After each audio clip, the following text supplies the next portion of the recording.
because I think so much people are sick of AI and technology, and the narrative is about technology, but I think people's hearts are so sick of that stuff. Mm. And I think that they're going to find your message and resonate. And hopefully we'll get this out to a lot of Thank people you too. so much. You're so sweet. It's Yeah. wonderful. Okay, let's get started. Let's go right in. I have so many questions for you, and I'm sure we're going to go into our own flow. I already was listening to Mary Magdalene music before I came on here just to get into liminal space. Okay, hello everyone. Welcome to Heart Snacks.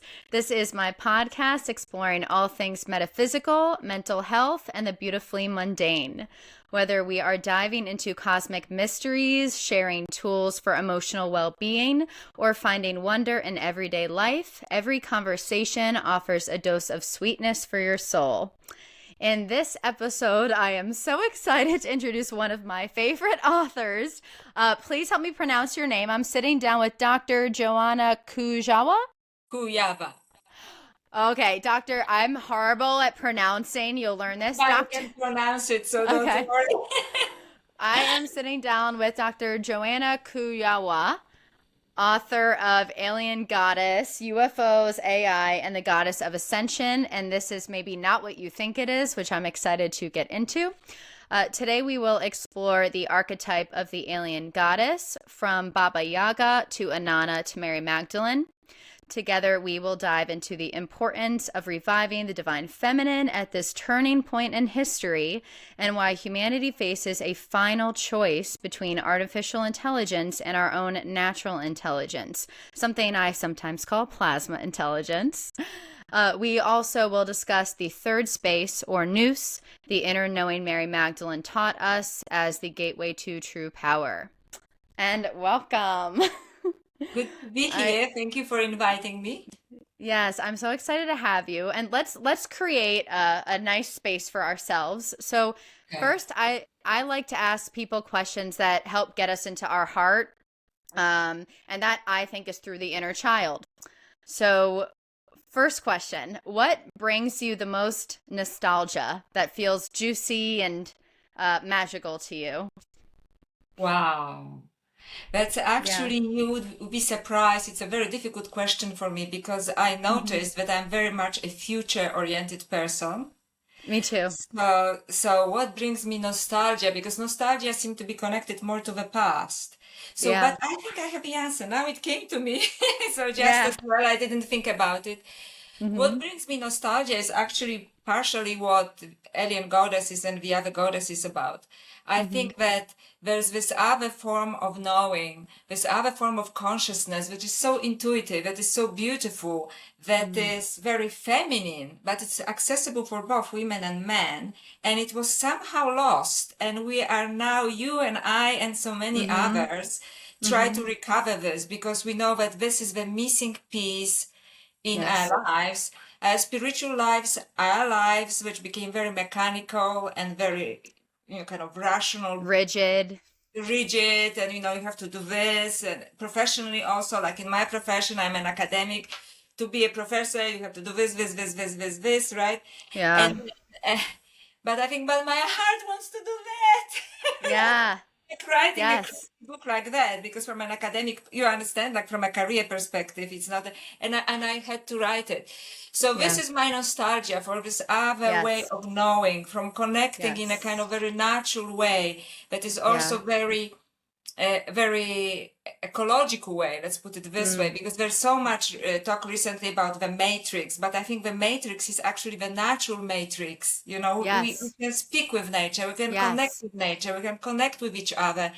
And so my greatest passion, maybe I would say, but also nostalgia, so it's interesting, thank you for bringing it up, it is Yeah. to recover this, because this is the one Hmm. thing that we all collectively and individually miss. Oh, that is such a good answer. I kind of see it too as our own essence or our own unique magic. So it really is, and that's what I have nostalgia for too. Is like going back to that natural being. Mm. And I always say that too. The movie The Matrix kind of messed up the meaning of Matrix, because we're not supposed to escape the Matrix. We're supposed to embrace and co-create with the Matrix. And Yeah, You and the speak about matrix, that. they think only in kind of computer type matrix, when we know Yes. the matrix is actually the energy of life. And in some Yes. esoteric traditions, and for me it was discovered in Hinduism first, the Shakti, which is Yes. the life energy, or in French they call it elan vital, which is like the Yeah. flow of life, just step into Yes. it and everything is magic, and you're part of Yes. a very divine life force. And somehow we're just missing on it. And I miss it, Hmm. I miss it. Yeah. I do too. I see it as like what you just said, the vital fluid, Mm. which I call plasma, which I'll talk about later because this is not about me. But it is almost like that divine feminine mother's milk that we all have access to. Mhm. And that's why your work speaks to me so much. Okay, I feel like we're already in our heart, so I'm not going to ask you the other two questions. Let's go right into your book. Okay, so you have a very interesting perspective on UFOs, their link with the divine feminine, and the quote, "Don't be afraid." Please speak on what you think these UFO encounters are and what you think their main messaging is for us. Oh, thank you. Thank you for Yeah. your interesting and deep questions. And I can see that Hmm. they are hard questions. Yeah. So just perhaps for your listeners, I Yeah. would say that UFOs was actually the second part of the book that I wrote. I put it in Yes. front of the book, but Hmm. because I started to ask myself a question, was the divine feminine trying to communicate with us, Hmm. not only in history, from mythologies and so on, but Hmm. also right now because of Hmm. my concern about artificial intelligence and so on. And it Hmm. was very intuitive. I actually was drinking coffee, sitting at the table, with my man and a dog, border collie, wild border Hmm. collie. And Oh. she's so gorgeous, but Mm. yes, full of alarm vital. Let's put it this way, right? Full Yeah. of things. And Hmm. I got this message suddenly I remember my childhood friend, Hmm. from Poland, because this is where I was born. Yeah. But she had a UFO encounter. And then I went and I started to research this. And suddenly I had this kind of feeling that actually UFO encounters very often have a message for humanity. So I was looking for the feminine side of this, right? Because very often the message comes in the form of a feminine energy, or actually Yes. feminine image. Like, for example, Chris Bledsoe talks about the white lady. The Yep. Catholics have, Virgin Mary, and she's appearing here and there. But in fact, this is this divine feminine energy, or plasma, because we talk more in scientific terms, right? Yeah. That Plas dash ma. that's right. That's good. So that's very good. Hmm. Um, and that she is trying to convey something to us. By she I mean Yes. this kind of divine feminine, right? She's trying to convey Hmm. something to us. So I started to Hmm. research UFO Hmm. events that focused on that. So the Hmm. biggest one, there are lots of them, and now when people are writing to me, oh, what about Guadalupe, what about this, I said I Oh, I just know. focus on some, right? Because this is Yeah. not what the book really is about. So No, I focus exactly. mostly, yeah, this is what I focus mostly on. Fatima, if you want me to shut up at any stage, let me know, okay? No, So, talk. so Fatima was a very Mhm. interesting sighting. So Fatima is actually a small village in Portugal, Mhm. Europe, where Mhm. in 1916 and 1917, so over 100 years ago, three children started to have see this apparition of what they called White Lady. But what they Mhm. actually remember is this kind of cloud-like, orb-like appearances, white, but it seemed to have hands or something, because there was this kind of warm energy coming out of her, and it was like extended, almost like hands. And Whoa. because they started to share this with other people in their village, people started to believe that it must be Virgin Mary, because they were predominantly Catholic there, right? Sure. And it was a long 100 years ago. And at certain stage she said that there's going to be a big event, and that they should tell people, everyone. So in Mhm. October 1917, Yeah. and Mhm. 70,000 people showed up, waiting for something to happen. And in fact, something really did happen. There was an immense event that different people, and the interesting part is when we maybe later move to liminal and so on Mhm. space, that different people Yeah. experience different things, but everybody had a huge experience. Oh, okay. So we'll get into that in a little bit, but basically what you're saying is that the way I view it, we almost, you know how everyone kind of has an aura or a torus shape around them, like their energy field? I kind of view that as almost like our reality interface, not as a machine though, but we all have our own experiences with reality, with our consciousness and this divine feminine energy. So the way you're explaining it makes sense to me because based on each perspective, there was a liminal space, an energetic space of imagination and dream state that opened, and each people had their own unique experience in it based on their cultural beliefs, Yes. unique perspectives. That so yes. Well, this is And exactly that. yep. And there was only a Yeah. very small group of people that didn't experience anything because probably they were not open to the experience. Exactly. Yes. Because this is a It's question very yes. often in UFO community, and I'm not part of the community. I'm just adding to a Yeah. conversation. Same.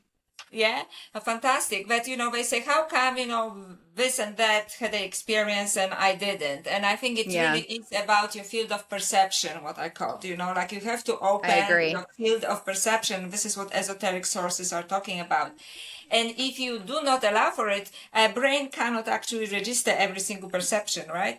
So then Yes. you just say, oh, this is, and you just don't even process it. So I think that's why some people didn't even experience anything, but they were in a minority. The majority of people, Did. including I write about it in my book. There are two Yes. atheists who came. They wanted to debunk it, and they had a huge experience, Yeah, and so yeah. on.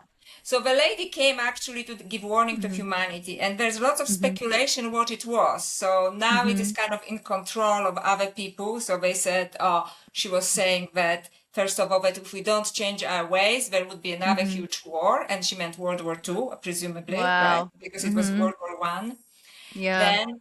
And it's not clear what her last message was. Okay, so there's lots of speculation, lots of conspiratorial Yes. theories about it. They say Vatican is controlling it. I'm not sure, Yeah. but nobody knows what it is. But basically, it was all about changing our ways, that we are going in the wrong direction.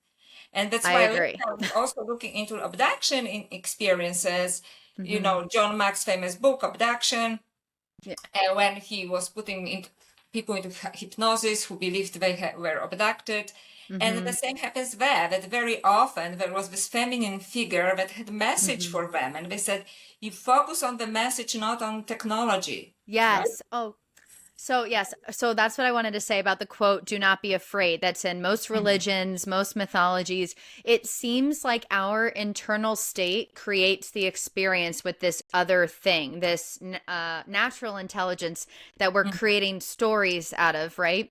Yes. That really just wants to, and I think you'll agree with this, support and help our evolution and our experience. And it's almost crying out to us, which we'll get into also, but it seems like a lot of us are stuck in survival and fear states and are creating technological and evil stories when it's not about that. What do It's you not think about about this. that? And this is what Yeah. they keep saying consistently. This is not about this. And once you drop the fear, because, it is kind of scary, especially if people have a Sure. physical experience, being floated away from their bedroom at night, and so Yeah. they're freaking out. There Yeah. is a message there. The issue, and you are right, they say, do not be afraid, which is very Mm-hmm. interesting because Mm-hmm. when in medieval ages, Mm-hmm. when they, people saw angels, right, which is probably Mm-hmm. the same Yeah. thing. Yeah. An angel always comes and says, "Do not be afraid." Yes.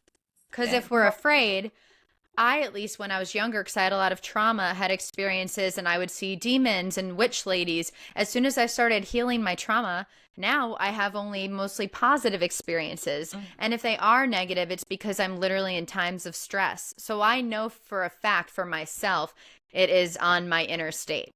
I'm curious if you feel that way.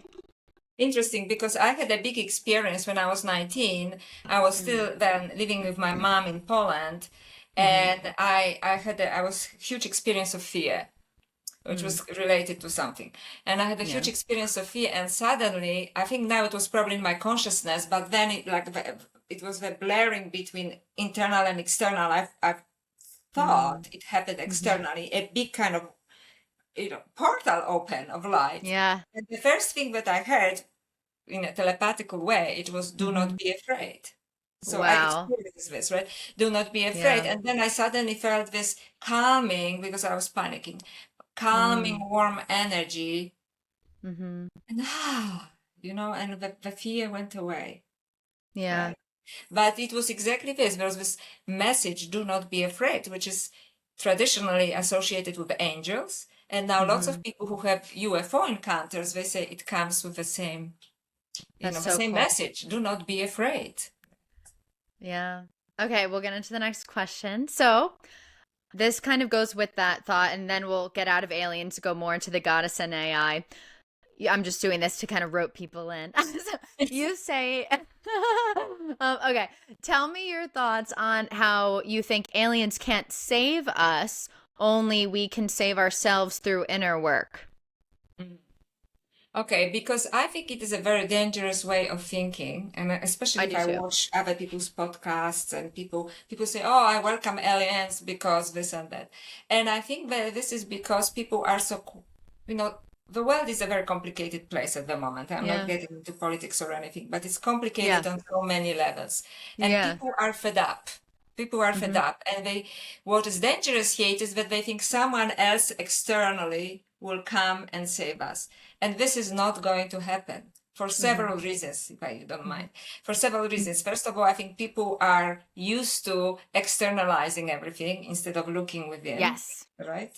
Plus, we are taught through political systems and traditional religions that you just surrender, right? Just you give up your sovereignty, it will do Mm-hmm. this and things will be okay, right?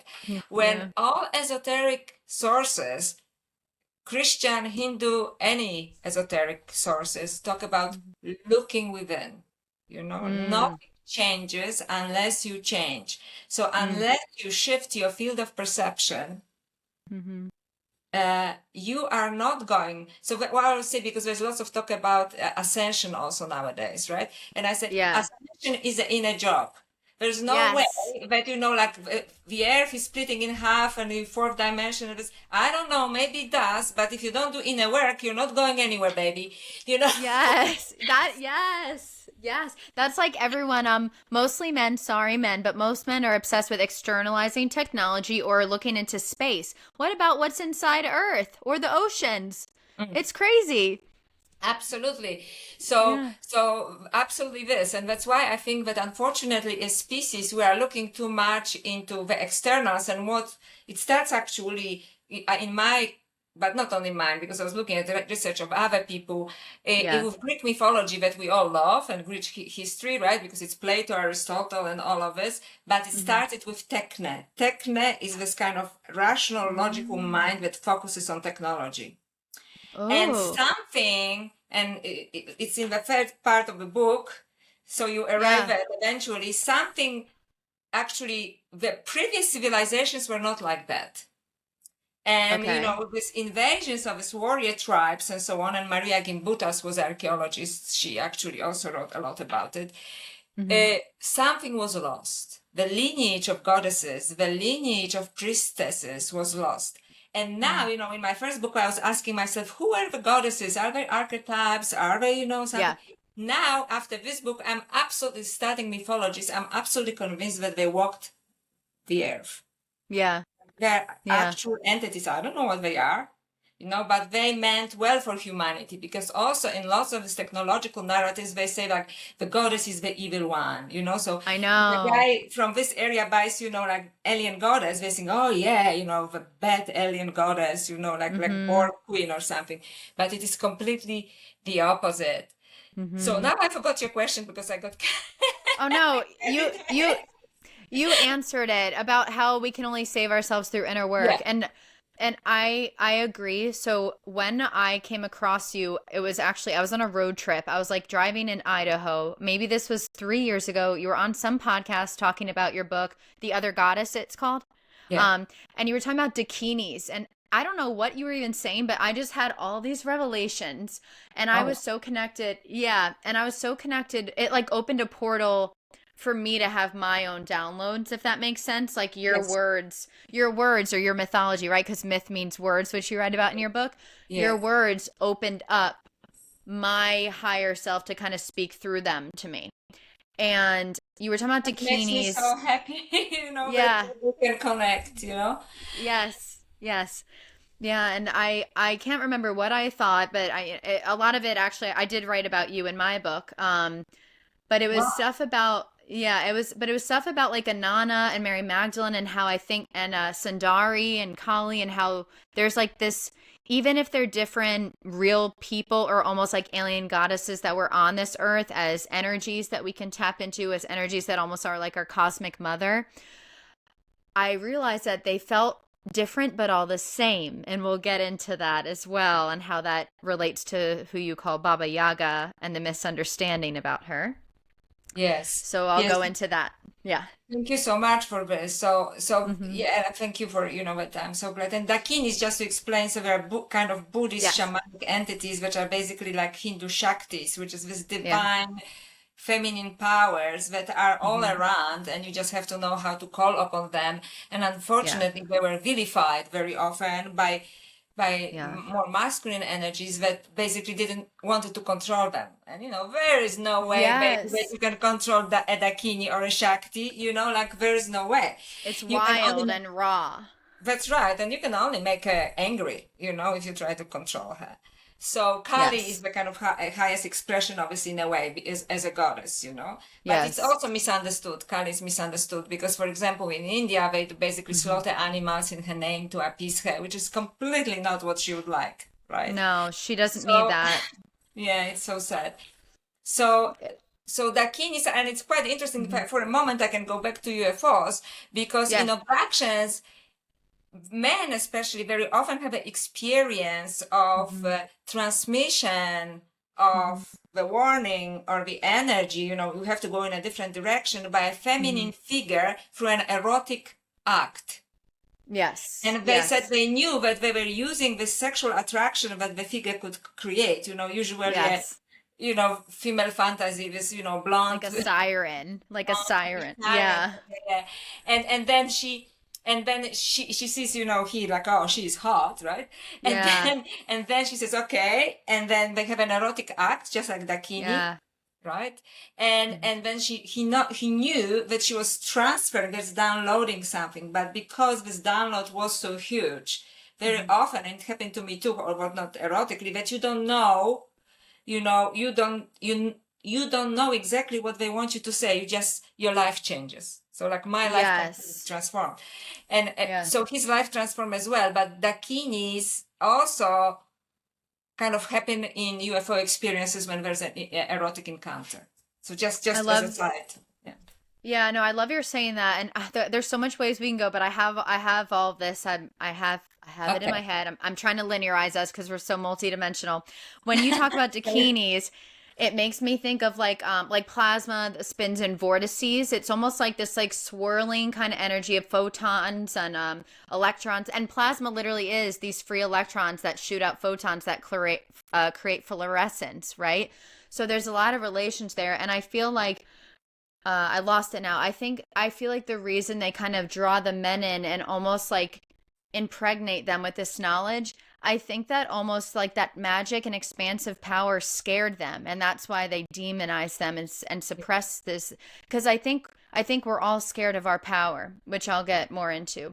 But I want to talk about Baba Yaga first, Okay. unless you want to say, Oh, yeah. do you want to say something to that? No, I can talk Okay. about Baba Yaga.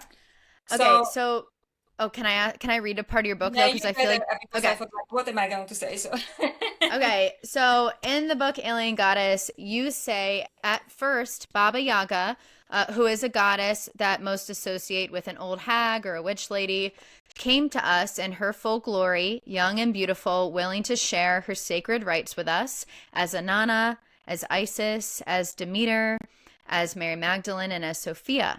She has come to us over and over again, but each time we have chosen not to listen. Each time either this I love this. Each time either our own ignorance and greed or some external forces that do not want us to evolve have tricked her into darkness. Each time she has come to us to remind us that place of power comes from Nous, the space of dreams and imagination. And this time, when she saw that we have chosen technology over spirit, she turned within and hid in her sacred darkness. She was forgotten and concealed into mythical accounts, waiting for the final call again.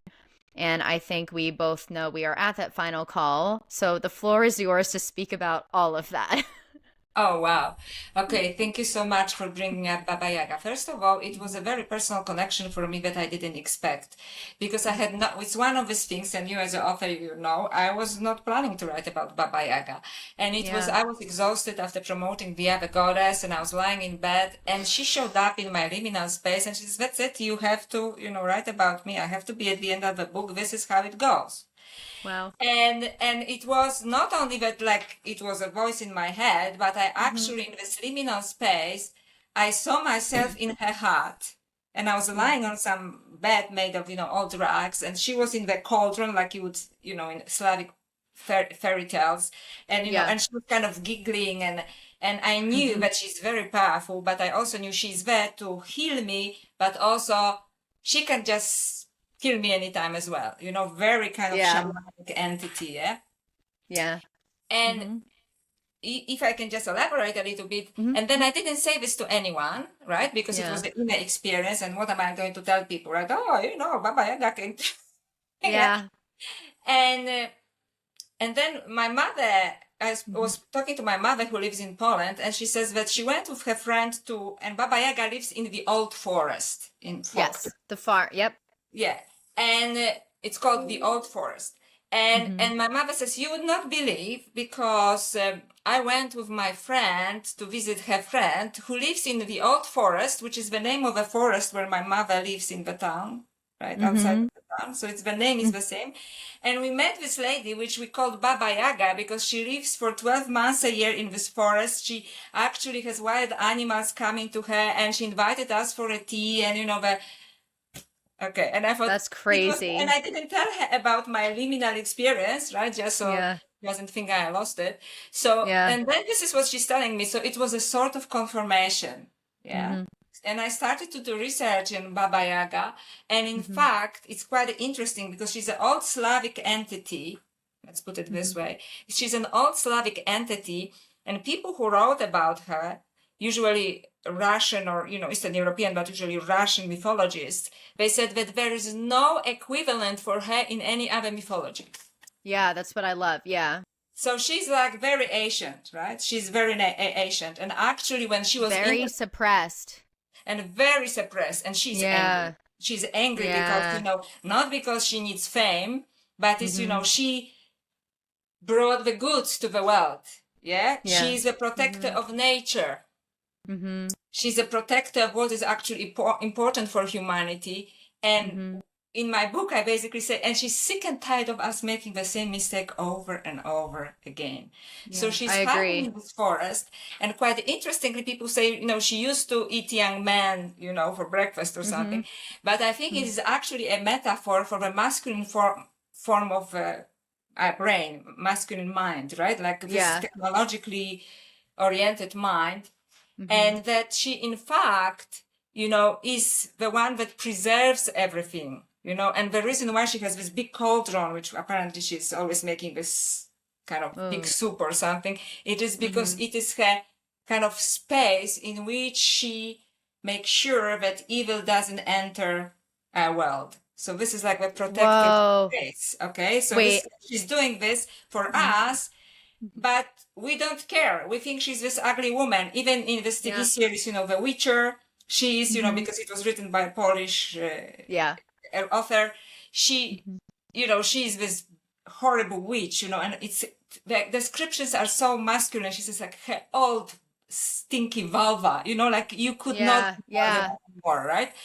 So when in fact she's not that, she's just being vilified because she is the part of our consciousness, that this masculine part that now is taking us to its very limit through artificial intelligence, and let's dump the earth and take everybody to Mars, kind of Elon Musk, right? She actually represents this other feminine that I am nostalgic about, right? But because we completely lost touch with it, we think it's ugly.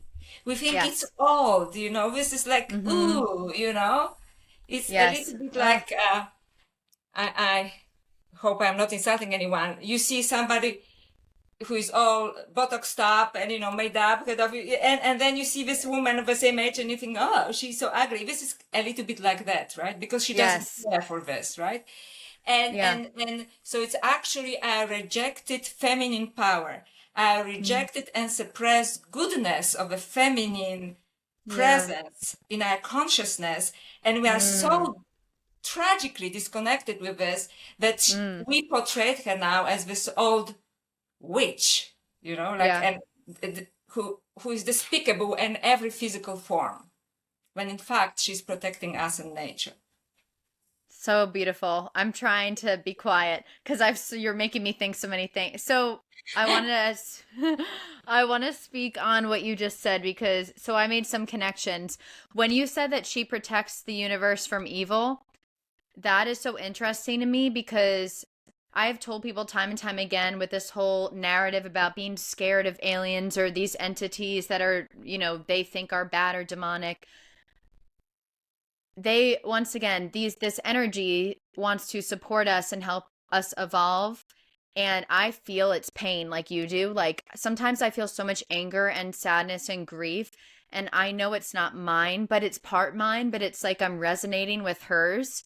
Yes. And it feels with protecting the universe from evil, this, what I call plasma, but this energy, right? It tells me that if there were something evil that could get us, it would have gotten us already. Like that is such a distraction to even, like, there's nothing we should be scared of outside of us. And we don't need anything outside of us. Like, yes, we can have things outside of us, but it's a reminder of our inner power. And the masculine has made us think it's ugly because power is scary. So power I that want you cannot understand. Yes. Yes, that's not logical. Power. That's right. Yeah. It's paradoxical. It's not an easy path. It is not linear. You say this in your book too. It's not like I could just give you a step, and you'll have this. It's reading ancient texts. It's meditation and being in communion with this intelligence. But we can't. There's no words for it, right? You have to. It's a personal journey, right? Yes. Yeah. But you can call upon this. So, for example, okay, so I studied the Gospel of Mary Magdalene for 20 years, so connected with the text. Then before I was initiated to a tradition, esoteric tradition, and then I started to be in touch through Kundalini awakening, but this actually, I started to feel the power. Okay, I started to feel the power flowing through me, which was quite interesting, at least twice, once through initiation, and once during an erotic act as well, right? When I saw that material world is just particles, right? So that was my experience. And it lasted 3 months, so it's, so it wasn't just some erotic high. And I have this, images here. This is actually Parashakti, so it means the divine. Oh, wait. Bring it on camera just because it's out of the camera a little bit. On my camera, it's out of the camera. Oh, okay. And explain that. So this is Parashakti. So it is the goddess Shakti. It is the goddess Shakti that has, compresses all of other feminine goddesses. So she's everything. So she's like the Devi, in Hinduism call it Devi also, right? Yes. So it's the goddess. So it's not only any aspects, she brings all the aspects. So, but actually the easiest way is just to connect with her through sacred words, such as mantra, for example. If you want, I can send a link to like mantra that I'm saying, so people can use if they want to. So there are many ways of connecting with her. Sorry. No. You keep talking. I was gonna just say yes. I would love to know the mantra if you want to share it. And that was actually one of my other questions we could just flow into. How do you connect with this intelligence that you call non-human intelligence, with this divine feminine power? Talk more on that, please, because people, that's the main thing everyone asks me, and it's hard to put into words, but you're good at that. So non-human intelligence, I want to redefine it, because non-human intelligence, again, described by the technoloords or overlords, just they mean it is, mechanical artificial intelligence. When non-human intelligence, it's quite interesting, because non-human intelligence, I mean any natural intelligence, the animals, the trees, with spirits around us. Let's focus on this. And somebody, I think on purpose, wants to divert our attention from that rich non-human intelligence, which is trying to communicate with us through, by focusing our attention on technology. And I actually had in the book this vision of myself, getting more and more involved with my mobile, and then, becoming a cyborg eventually, and then being completely lost in technology. And this cyber creature comes to me as me, to me, that I'm still physical, help me, this kind of robot. It was horrible, and because then she got lost in this. And this is where we are going. And non-human intelligence is everything else, and they push us in this direction. So there are many ways to connect to this, and I also very highly recommend the 4 levels of consciousness from the Gospel of Mary Magdalene that I explain in the book. So, for example, there are 4, if you want to be like more intellectual about it, but it's actually spiritual. Depends on type of devotion you want to have. So one is, wrong identification. So if you believe that everything is just mechanical and physical, right? Of course, artificial intelligence is the way because it gives you some form of immortality, right? Then there is wrong desire. Wrong desire, it is you have to transcend the wrong desire. So for example, wrong desire, it would be like, I want to be immortal even if I'm a machine. Right? Because it prolongs some part of my consciousness, right? And then there is, so what we can do with the desire, we can uplift the desire, So what about, desire to connect with the spirit, with non-human intelligences that are around us? The third level of consciousness is actually Nous, which is knowledge or wisdom versus ignorance. As in the Nous, if I can this is this kind of hook between us and the divine, divine energy, because I don't like to say divine mind, because again, we go into the same, rabbit hole, what's the mind and so on. Divine energy.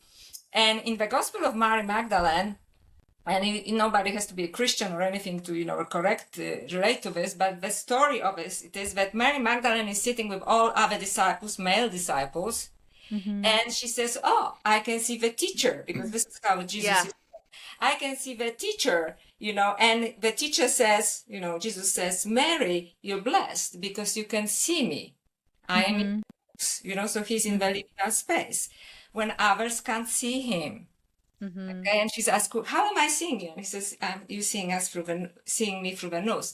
And the male disciples are really angry because they say, what is she talking about? I cannot see him. Yeah, they get upset. I read that.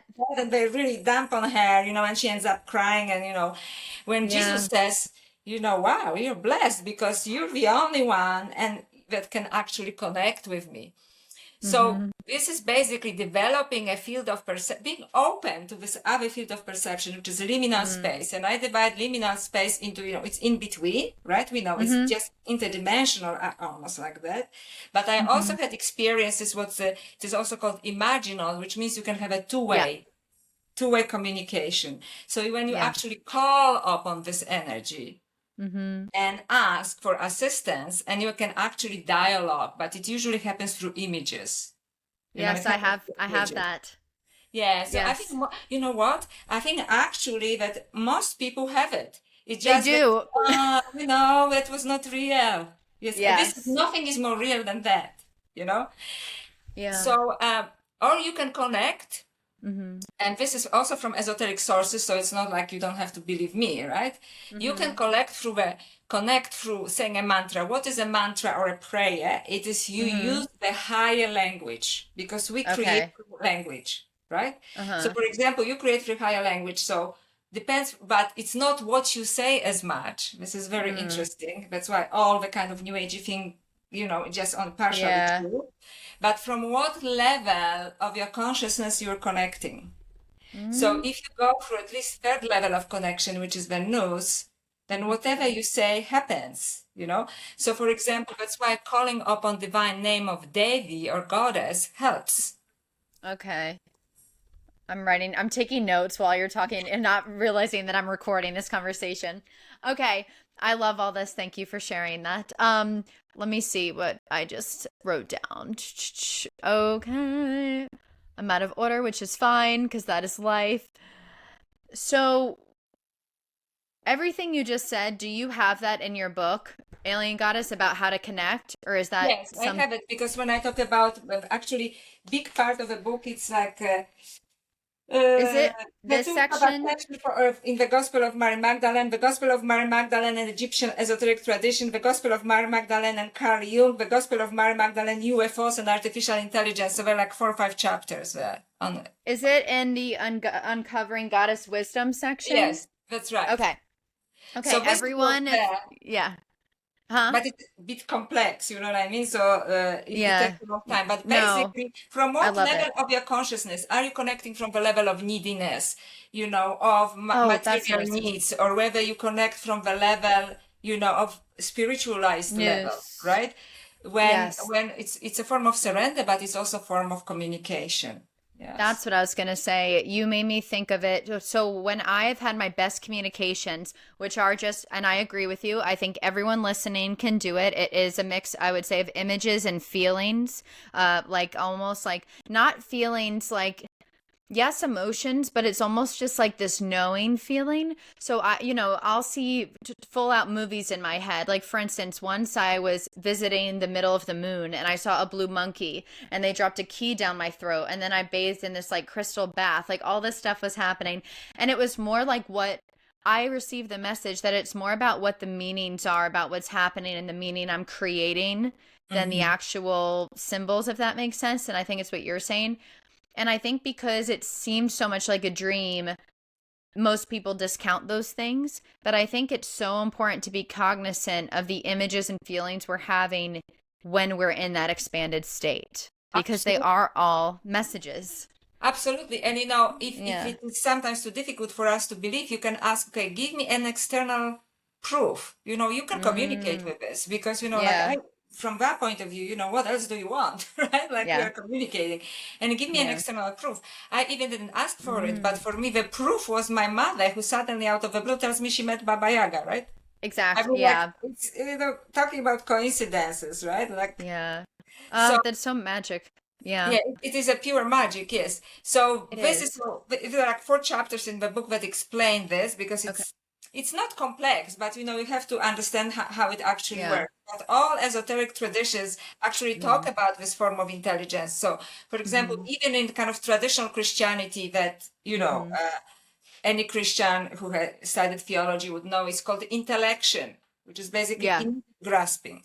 Then you know there's intuition in common language. Right? So Buddhist thinks it's Satori in Zen. Yes, there's so many. It's basically goddess consciousness. It's kind of immediate knowing, and you cannot your reason way through this. You know. No. So, sorry, Elon, and you know, some everyone else. And you know, you're not getting anywhere. You know, you can fly around, and you know, you're not. It's all material. No, you're still on the first level of wrong identification. Although some of them may have some good intentions, some of them I think are pure evil. Sure. But you know, so I think so too. You are still on the first level of pure material understanding, wrong identification.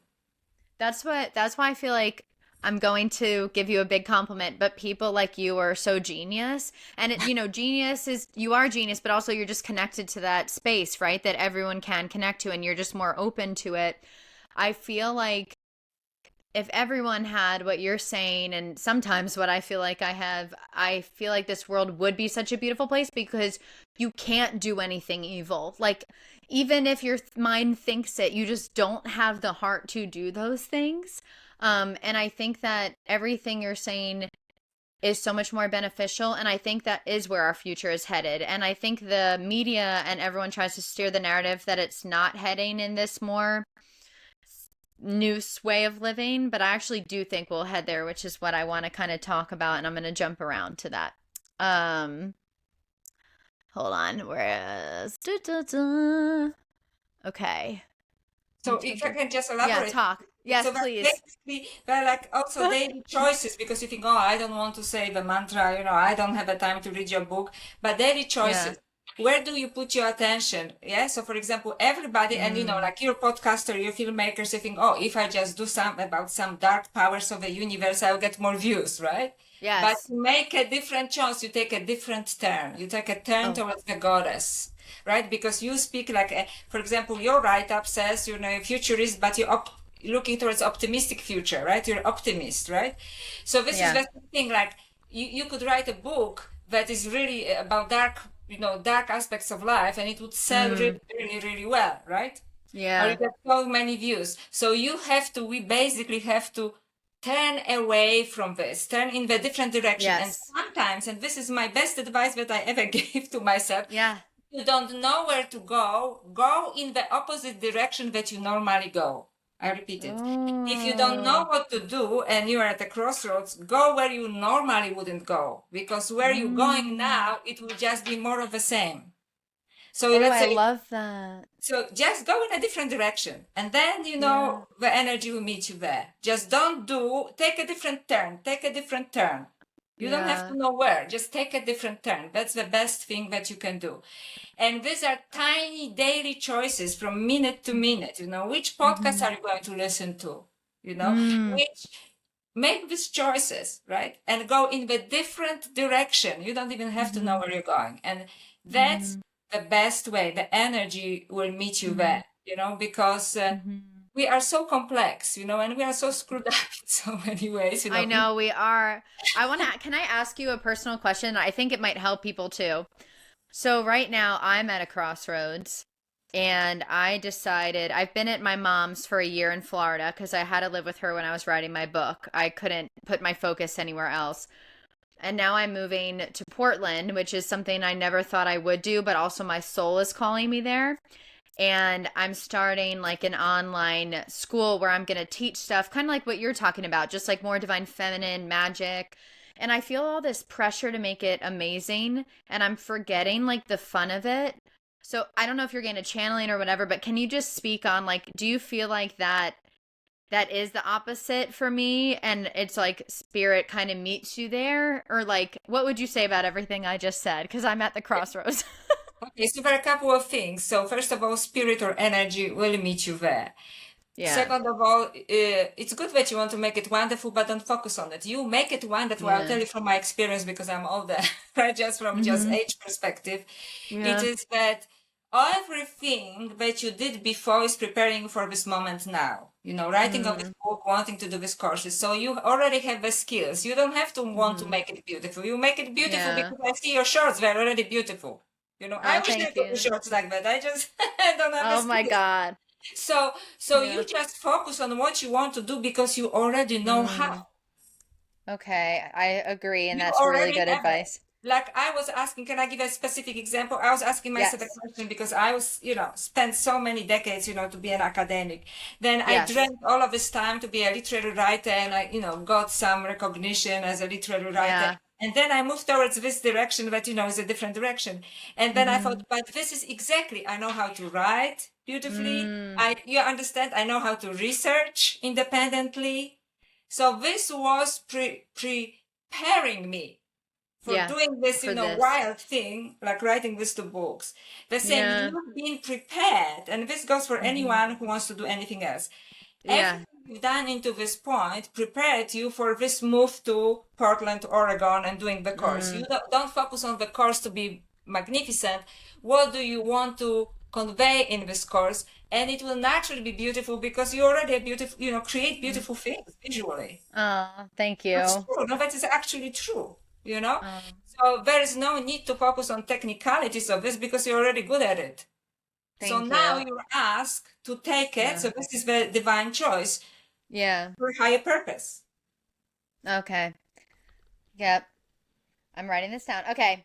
All right. And one more human question before I go on to, are you okay for like 30 more minutes, or are you No getting problem. tired? Yes. Okay. Do you have periods where there is not this magic, where you're not in kind of like what you were saying, these really beautiful experiences? Because I'll have them too, and then I'll have months without them. I think that's normal, but I'm curious, how do you handle those times where you're not even as connected, but you're not having those like magical experiences? Or is this now an everyday thing for you? No, everybody has it. Doesn't matter how evolved you are, Hmm. everybody has these moments. And then what Yeah. you have to do, you have to have faith. But what is mean faith? You do your practices. Okay, you call upon this, and you meditate upon this, and it will eventually come to you. So, for example, in Hindu tradition, there is this beautiful example of Goddess Radha. So she is just so you become a longing.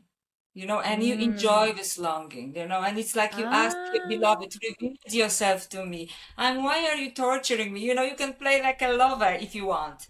Or you can Ah. be a yogi, okay, I'm meditating, you're not coming now, but maybe tomorrow you come. So depends on your Mm. constitution. You can just sit and be still, which is very masculine approach. This is what my husband does. He just sits Yeah.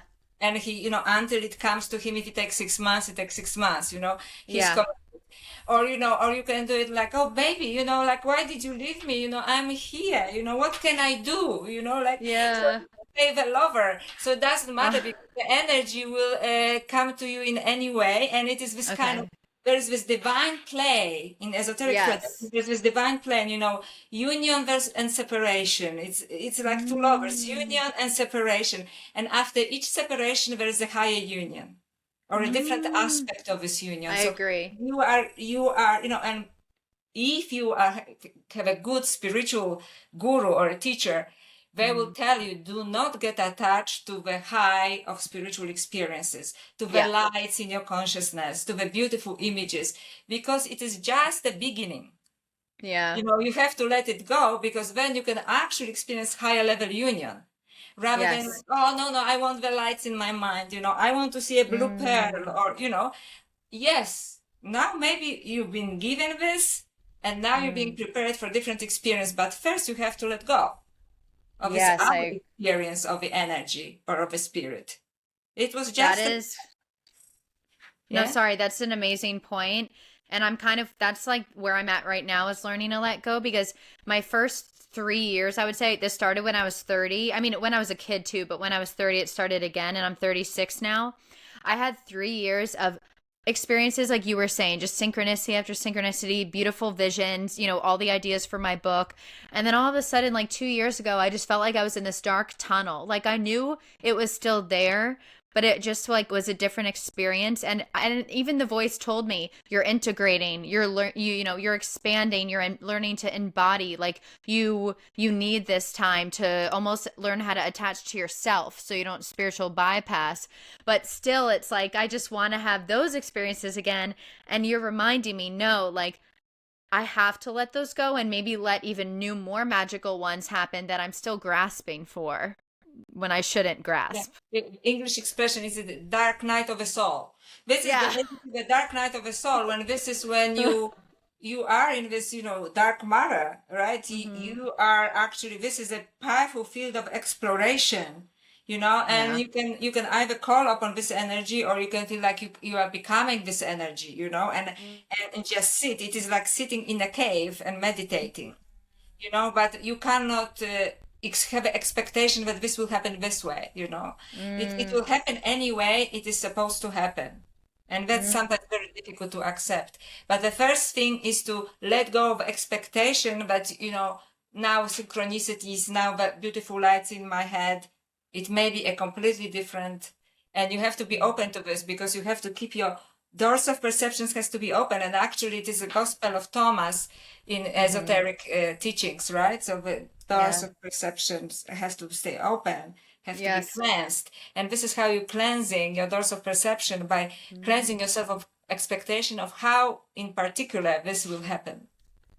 Okay. That reminds me of systems theory and science because in systems theory, I think the more like open and expansive, like there's always this thing called an attractor, which is like your essence yourself. And the more like coherent and open you are and in a state of play and heart, the more options you can see. Like the more constricted you are, even though it eventually will get maybe back to that attractor, or it can actually bounce to a new attractor, which is where you get, thrown off by your focus gets pulled away, right? And then you almost become someone else.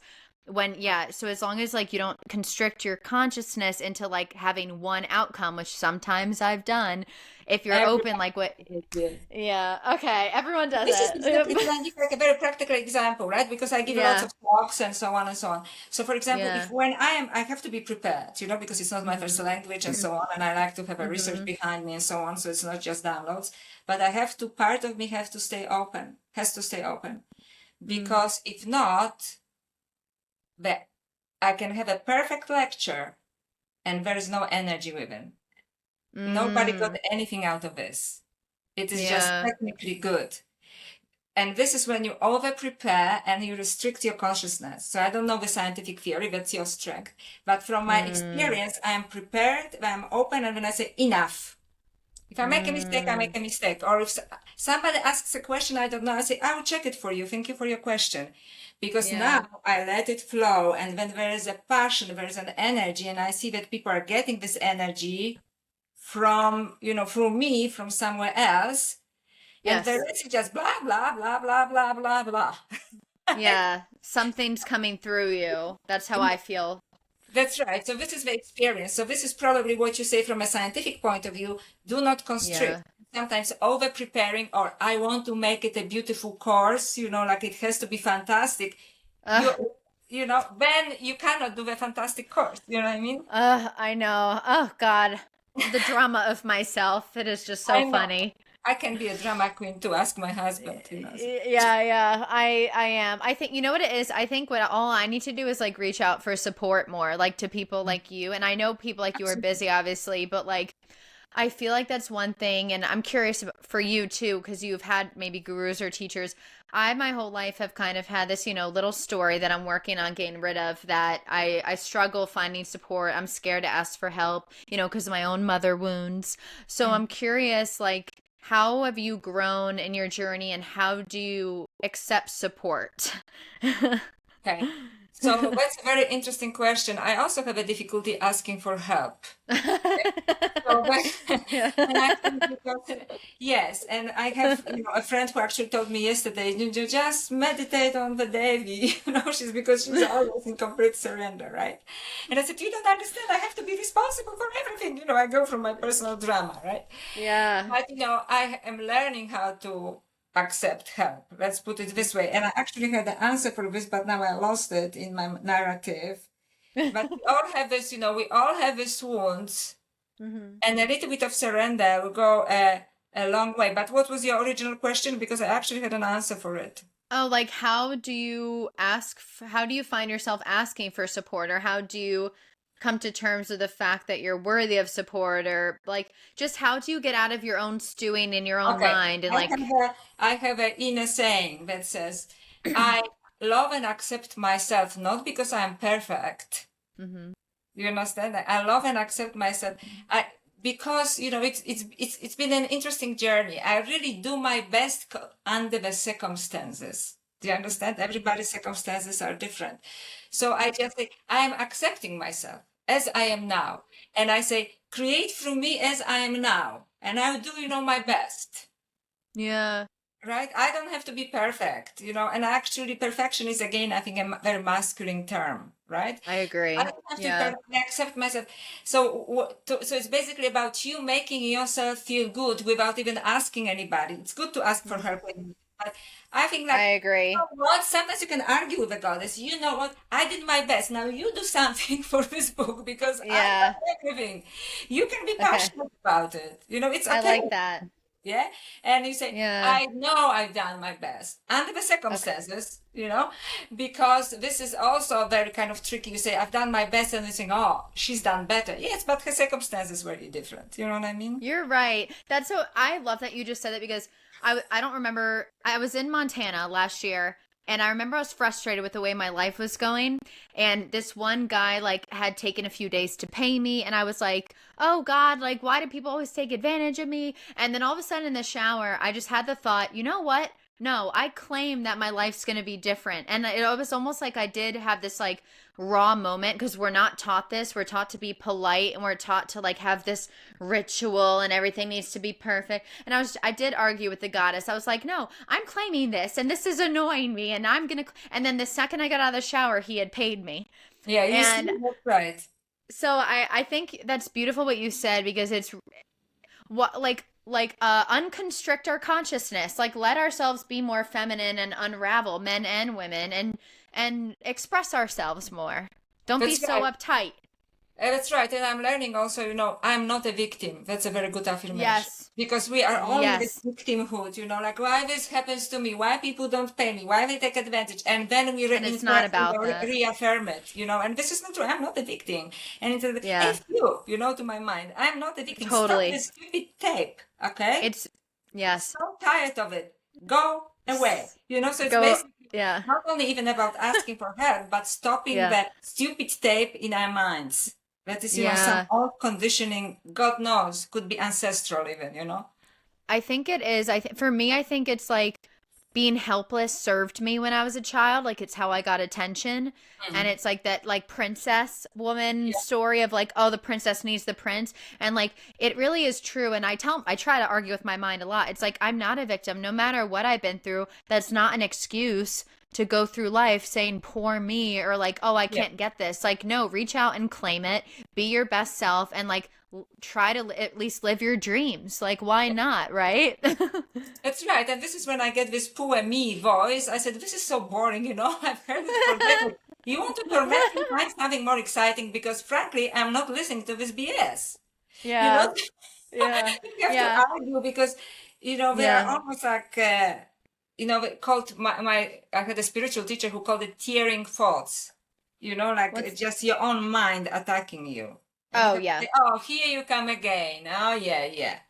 Yeah. You know, That's so so we are our worst enemies, but we can turn it around. Like, no, I don't believe you. I agree. And for me, it was a big one because I was very ambitious. I don't have to be famous. I don't have to be this, I still accept myself. I've done my best. I love what I do. I'm not going to live up to anybody's expectations anymore because maybe I was not a princess, but I felt always responsible for everything since my childhood. Yeah. How my childhood happened. So this is a big thing for me because I feel always responsible for everything. And then I think maybe good things happen to me. Like this is actually very good in affirmation. Good things happen to me. Like I don't have to be responsible all the time. It's good to be responsible, but I can, there is this really good in Vedanta. There's this very good quote which says, because people don't know what is letting go. And I actually asked one great spiritual guru, and I found it in the scriptures as well. So what is letting go and surrendering? It's not like, oh, I will lie down on the couch and, maybe somebody will save me, which is the princess. No, you do your best and then you surrender. This is what he told me. You do your best and then you surrender. Like you and I with these books. We did our best under the circumstances. I agree. And now we can surrender. I can organize some interviews. Somebody invites me like you, and I do my best still. But really, I have to surrender the results. And there's another very good saying that no good effort goes unpunished, which is the opposite what we are being told. Somebody's manipulating our thinking system processes because we are saying, no, actually, the law of karma is also good karma. If you did your best, the fruits of your work will come into blossoming. You just don't know how. You don't just know when. Because now you let go and surrender because you've done everything already that you could. You know what I mean? And then I think, okay, so now I can surrender. All I can do is do an interview, and reach out to some people. And it is okay that some people will not, interview me because I've had that too. it is, some people just look how many followers you have, is your book on New York Times bestsellers, and then that's why I got rejected. They were like, oh, it's not in Barnes and Noble, or oh, for me, it's like she doesn't have a degree, and I'm just like, well, if it makes you feel better, I have 4 degrees and I still get rejection, right? So, Yeah. So crazy. So it doesn't matter. So you see what I'm saying? If somebody doesn't Yeah. want you, and I have learned actually from Yeah. my dating years, Rejection. Let me dating guess. years. I'm sorry? Is it for? I think I might agree with you, but me from dating too, that rejection is protection. No, that could be, but also like I think like there was Yeah. this podcaster, and he said immediately, big UFO podcaster, but yes, I'm really interested, most probably because of my degrees, because some people, respond to it, and it's very like my armor, everybody has an armor, right? And then he stood me up. I had to wake up at 4 o'clock in the morning, my time, because he's in the US. And then only later he says, oh, there are some issues with this and that, and I couldn't. And can we set another date? And I sent him an email, and he has not responded. So I don't know, maybe he still has issues in his personal life. But from my dating years, some long time ago, I thought, don't go where you're not wanted. So, okay. Bye. Cool. Maybe a month from now I can write when I'm completely relaxed about it. Are we still doing it? Or you're not interested? That's cool with me. I'm moving on. I just want to make sure you received my emails. Bye. Yeah. Okay, but this is rather than like, but I really have something interesting to say. No. Yeah. I know I have something interesting to say. If you don't have time for me, I understand. Yeah. If you go through life issues, I understand too. But I'm not your mother. I'm not your girlfriend. I just So I've noticed that. I feel like I can see your magic so clearly. Like I see your wild success in the near future. I really do. Like I do. I see it so apparent though that I really do. Like I need you to know that. And thank you. Some people just don't see your magic because they don't have that expanded consciousness. They might just not be in the same resonance as you, where they, I get discounted all the time, and it's really nice. I'm not for revenge. I know you're not either, but it is really nice when you start gaining some success and you're like, haha. It's nice, and it's only human to want it, right? It's only, but not to be dependent on it. No. Yeah. You know what I mean? So this is like my conversation with the goddess or energies right now. Look, I really did everything for this book. I did everything I could for the other book. And I'm happy to serve more and work with you more. But if nothing happens, I'm sorry, I cannot continue doing it like that, because it needs to bring you some money. And I'm juggling my academic career. I'm juggling this. I support my family. Something has to happen. Otherwise, I cannot do this work. And that's okay. I would like to, but again, I'm not going to victimize myself, right? So. Yeah. I agree. I feel the same way. I kind of said the same thing recently to what I would call plasma or the divine feminine. I was like, okay, I'm going to do the school. I'm not attaching to the monetary outcome, but I won't be able to pay my rent if it doesn't do well. So I'm going to have to go back to waitressing. So either I commit to this and, I hope, this works because you're channeling this through me, or else, I can't do this but I have faith that it will work out for you and me, and everything is great. Wonderful. Yeah, that's wonderful. Yes, Thank you for having I this. do. Yes. Okay, I have 2 more questions and then we can wrap up with my end questions. Okay. Okay, here's a good one. People are so fascinated with AI and machines. We have talked about how they're kind of projected exterior displays of the inner mechanics we are capable of. And it is once removed from us because most technology people fear their inner power, I think. Encountering our inner power, our magic, our inner Baba Yaga seems to be connected deeply to fear and terror. Do you have anything to speak on this? Okay, that's a lot. So I don't know. I know. Speak on the fear and terror we encounter when we kind of discover our power or expanded consciousness states.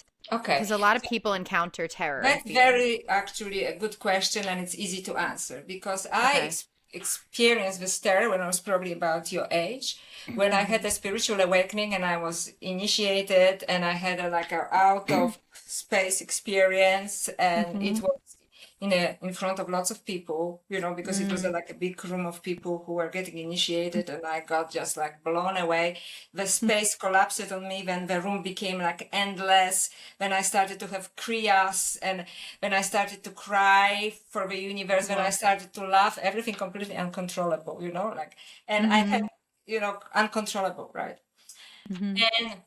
And then I thought, okay, so this happened, and it was just blows your mind. Okay, it blows your mind because I would never put myself through something like that in front of all of these people, right? I'm not an actress. And then my life collapsed. Okay, so there is this fear because you think, okay, now I'm completely naked. I just finished my PhD, and instead of progressing on my career, I actually lost my job at that stage. I had no money. Like I had no money to pay for rent. I thought, oh, okay, here we go, all the negative things.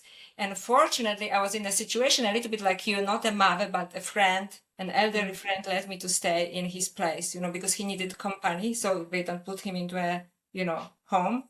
Yeah. And he so gave me a room.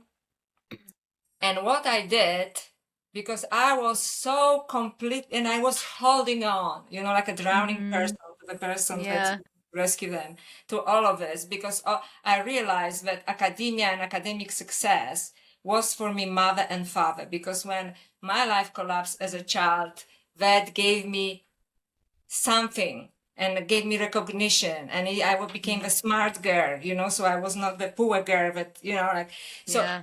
And so what I did, because I had the space, thank you, Rob, who is now gone, and I meditated all the time.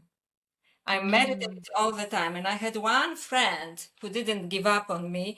And with very little money that I had, every morning I got up, took a tram, it was a different part of the city. We had a coffee before she went to work and a nice muffin. And then I came back and I meditated and meditated and meditated, and listening to mantra and, and so on. And it was very painful, and it actually took a few years. Yeah, that's what I just went through. Yeah, and then things started to come.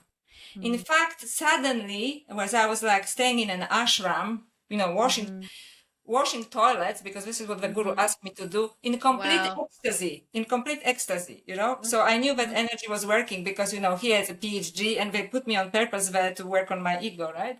But I was in complete ecstasy washing toilets. And a friend sent me a message, oh, my uni is looking for this and that. So I just asked, can I use a computer? And I said, send a message. Didn't hear for a month. And then a message comes, oh, tomorrow we have meeting. Are you coming? Apparently I got the job. Wow. When I completely just focus on, working on my demons, moved in into an ashram and so on. And then from this, now I'm a tenured academic, which is like, it's senior lecture in America to be a professor, you understand, because I'm tenured and so on. But it happened kind of by itself. I didn't even ask for a job, okay?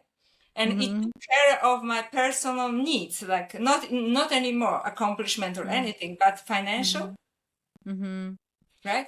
So this is, you have to sit through your fear. You have to look into it. Why am I so fearful?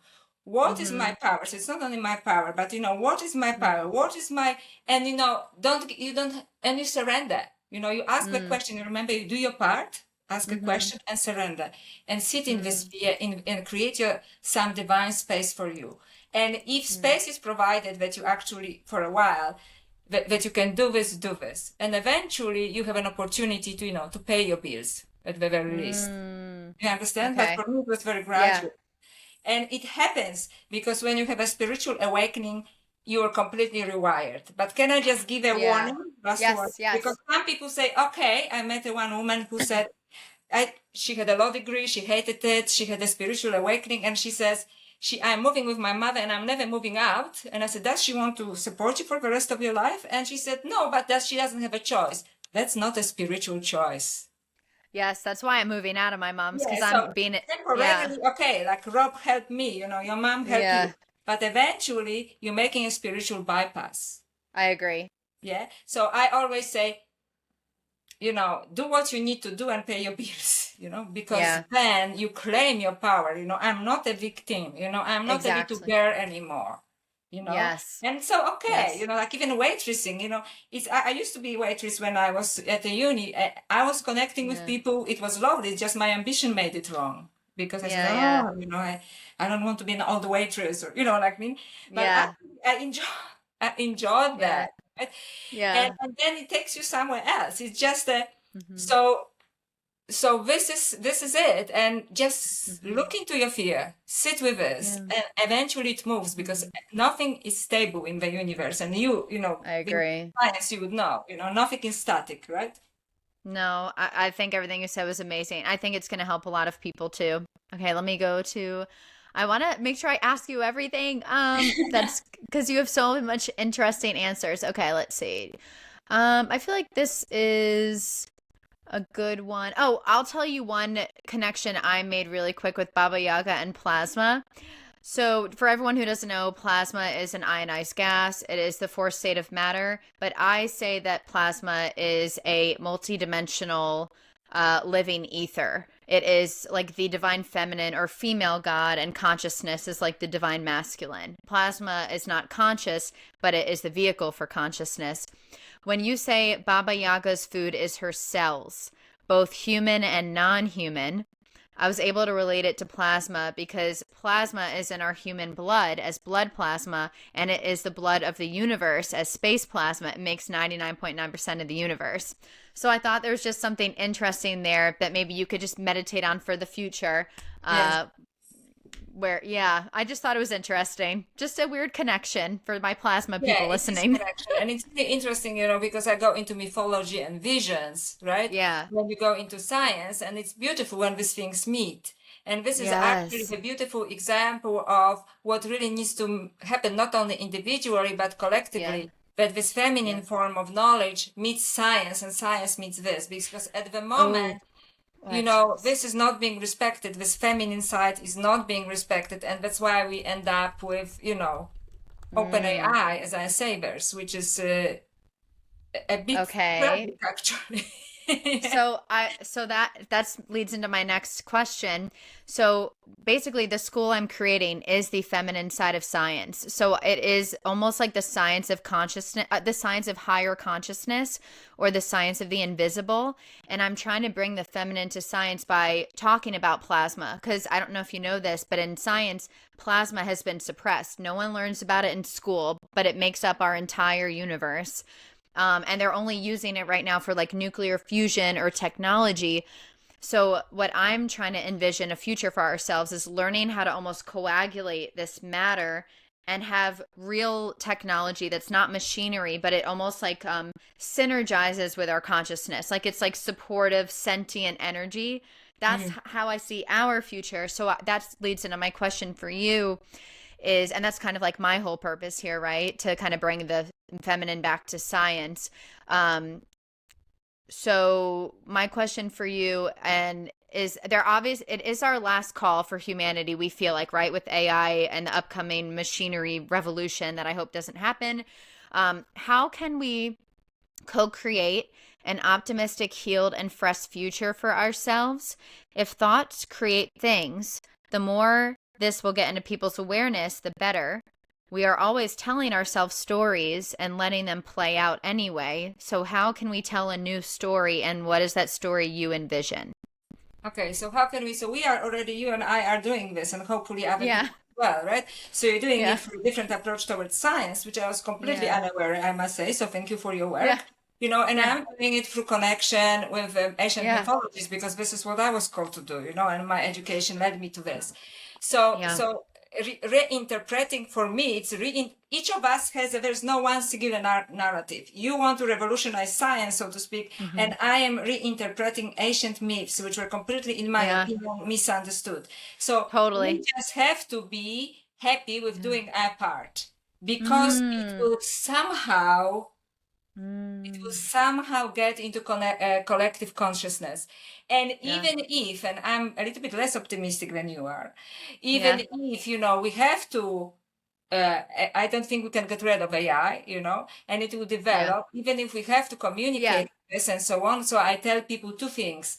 Don't give up your sovereignty. Never worship it. Don't worship anything, never worship it. So sovereignty and discernment. Be careful, be respectful, but be careful. Don't buy into the hype, right? And remember that it is within you. And any great spiritual teacher or even great beings, from every religious tradition telling you it is within you. So just remember, it is within me. It's not a neural link that is within you. It is what is, spirit that is within you. So we have to remember this. And just, I can make a cautionary story here because I studied late Roman Empire and the Middle Ages, which is actually when one big empire was falling and new things were being created. And I think we are at the stage, actually, right? In our civilization. So I had to study works that survive the collapse. Right? And it was quite interesting, that the works that survive a collapse were not the famous works often, but the works that somehow the universe wanted to survive. So we don't know. So this is my small, perhaps, contribution. Perhaps it is maybe we'll never get famous. I don't know. I want my book to do well. I put lots of effort to do well. But the truth is, the matrix, whatever it is already injected with this, and it's already injected with your book. Yes. And now we've done our part. It is and it is doing its work. I agree. And this is where we have to surrender. You know what I mean? Yeah. Because we don't know. Like I didn't know. That's a fantastic story that you shared, that there was this beautiful woman driving through the United States, and she actually had a podcast with my book, The Other Goddess. How would I know? And now we're connected, you see? So we have to believe in the magic of the divine feminine also. And it's already there, So remember, make a different turn. So I put this, you put that. And that's a contribution. And I don't know, I hope we get rewards, but if not, we contribute to the matrix. You understand? The matrix is already, like if you can think about computer programs, you are the divine virus baby. You know what I mean? Now it's, it's the books, okay? It has to really, so it means that the trajectory is already changed. And the more people, whoever you are listening and so on, you're doing your thing, not buying into this nonsense, then, but the matrix again, has to pathways are changing again. And each of us maybe has a minute contribution. It doesn't matter that, 8 billions of us, right? Yeah, you're so, yes. And I needed to hear that. And I agree with everything you just said. And I thought it was beautiful. Thank you. Yes. And I really hope everyone listening can hear that too. And put your part in and surrender. And the most important part about AI, because I will agree, I don't think AI is going anywhere. I think it's just like the internet. It's going to grow and evolve. I of course not going to disappear, but the more people that listen to this and learn to put their attention more on this divine feminine intelligence and your inner intelligence, maybe at least we can evolve that alongside AI and not put AI on a pedestal. Yes, sure, if you want to use it like the internet for searches, whatever, I've done that. I've used AI for many things, but never totally let it be supportive technology. But I think you'll agree, never ever let it replace your ideas or intuition, because that's what they're trying to do. And that I wouldn't. Right. Absolutely. And definitely don't go towards transhumanism, because don't let yourself to be machine, because you lose your soul. And we didn't speak about it, but in theological terms, you cannot lose your soul. They have to trick you to giving it up. And then they feed of it. And then they feed of it because it's actually the hot stuff. So you're giving away the best part of yourself for what? Merging with a machine? So I just want to tell you where I'm at this in my life, so maybe it helps you. So I decided the divine feminine, the goddess, the energy, as I like to call it, you call it plasma, I call it energy. Yeah. And I said, okay. So I feel like it's like an old samurai in a way. My sword is polished, and I'm happy to fight this fight for you.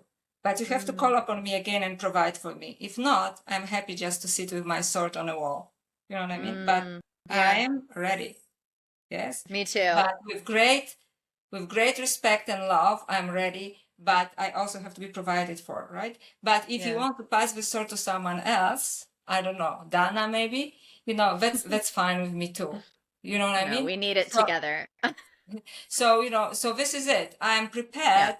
I'm ready, but I don't know what is required or if anything more is required of me. So, that's my divine service. Okay, well, I'm going to end with a final question. How do you stay, well, these are two parts. How do you stay heart-centered and how do you choose light in the darkness? So I have heart-centered. I think that because I'm such a passionate person, I don't have a choice, Yeah. So I'm not even thinking about heart or brain. I'm thinking like it's my passion and my passion is using my brain. I have a good mind and my passion is using it. So I'm actually being a little bit of like a wild child, So I love it. what I'm so passionate about, I cannot not do. It would have been so much easier for me to write some boring academic book and I would progress to another level of my academic career. And I couldn't do this, because of my passion. So I just surrendered to my divine fire. And, so I don't even think brain and heart. I think that's my divine fire and I cannot deny it. I can't, and it takes me to life. Oh, okay, that's beautiful. How do you deal, two more questions. How do you deal with fear? I experience fear all the time. So, how do I, with affirmations, meditation, sometimes asking to help. So I'm lucky because I have a partner who is very centered. So I ask him, is it real or am I imagining it? Because sometimes I'm so he can say, no, like you imagine it or this is. So, because sometimes I'm going crazy. But if it makes anyone feel better, I experience fear over time. And I think most people experience fear over time. The fear is financial. The fear is, in my case, I'm starting to age, and there are all kinds of other fears. My mother lives in a country which is on the border with a war and I have to go and visit her and I'm really scared because, they may close the borders when I'm visiting. I'm scared all the time. And it is okay because actually it was Osho, I think, who gave a definition. What is the definition of courage? Courage, you have to be courageous, brave. Courage is not that you're not afraid, because if you're not afraid, you're stupid. Like you should be afraid. So you better be afraid. If you go in dark in a park, at night, you should be scared. You are scared, and you still do this. Yeah, I agree. So you have to. So sometimes there's no much. There's very difficult. Like I don't know how to get rid of fear completely, but I don't either. And do what is important. Don't do just bungee jumping or something unless it has a higher purpose for you of getting rid of some fear of heights or something. But use you understand? Use your fear, courage to overcome this fear for something that actually matters. Yeah. So I wouldn't do bungee jumping because I will use my courage to write this book. And I don't want this by breaking my neck or something. Same. Literally same, by the way. My bungee jumping was writing my book because I felt fear and I did it anyway, and I'm sure you did too. Feel fear and, famous book. Feel fear and do it anyway, right? Yeah. Okay, last question. And then I will outro you out and then we'll just chat for 5 minutes off camera and then I'll let you enjoy your life. Okay. What is something that comes up to say, just whatever comes to you when you think of candy for your soul, something you can tell someone that feels like candy for their soul, comforting? Candy for my soul. At this stage of my life, it is a sense of connection with nature, actually, for me. And because I used to be so brainy, so when I had the awakening, and they say there's always a CD, which is a special power that comes with awakening, I thought, oh, now I'm going to be super brilliant. But no, actually, it went horizontally. I started to understand trees and animals. Okay? Like they speak to me. That's why probably Baba Yaga insisted to be in the book. So, and I feel like we actually communicate. So this is the candy for my soul. Sometimes I wake up in the morning and I hear the first bird, because I'm an early morning person, the first bird calling through the night, and the dawn is just creeping. And I feel like so expanded. Yeah. Suddenly everything is clear, not in a knowing, but just like I'm a part of the universe, like. So this is it. So for me, it was the special gift, and a special gift is never what you think it is. You know what I mean? So nature, and the fact that I feel like I understand, and it's painful because we treat nature very badly, I know. So it sometimes breaks my heart, but at least there's a two-way communication. It knows I understand its pain, and we connect, So this is a gift for my soul, that I love am it. connected with this natural matrix, and it somehow opened up to me, and I'm extremely grateful. Oh, so beautiful. Well, thank you so much. And please tell everyone where they can find you and your book, Alien Goddess, UFOs, AI, and the Goddess of Ascension. So the book is available on Amazon and other online shops, right? Okay. And in some bookstores in the US, but I wouldn't be able to tell you which ones because some of them, Sure. have it. And I also have a website, which is my first name and my last name spelled together. Okay. So, and I have a public Facebook page, which is also my first name and my last name, which I know is very difficult to remember. And I will link it. Thank you. I will link it for everyone below. And I have a small YouTube channel, and I have a little bit of an Instagram, so I do what I can, right? So, usual thing. Everyone, please go follow her and send her to everyone so we can get this book selling 1 million copies, because everyone is so obsessed with AI, guys, right now, and this is like one of the most freshest, beautiful books on the soul, and not even just anti-AI, but how to take your power back. And it's so important to regain our natural intelligence. So thank you, Joanna, and everyone. Yes, please follow the podcast and her on our socials. Share this with your friends and check out more below. The link is in the description or the bio if you're watching on YouTube. Thank you, guys. I love you guys, and keep going. You are magic, and everything you need is within you. Life is okay. Everything will be okay.